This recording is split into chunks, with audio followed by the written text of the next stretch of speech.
তোকে খাবো না আমি। নে খেয়ে নে। এ কি মা, আমার মাংস কই? মাংস আমাদের জন্য নয়, গুরুদেবের জন্য।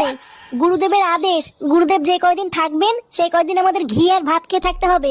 হ্যাঁ হ্যাঁ ফুটো, তোমাদের জন্য শুধু ঘি আর ভাত, মাংস শুধুমাত্র আমার জন্য।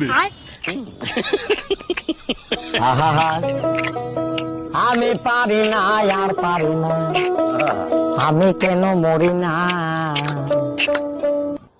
এটা কি হলো? লেওড়া শাটার ঘাম পায়ে ফেলে বাজার করে নিয়ে আসলাম আমি, আর আমার ছেলে শুধু ঘি আর ভাত খেয়ে থাকবে? এখানে কি লেওড়া নাটক হচ্ছে নাকি?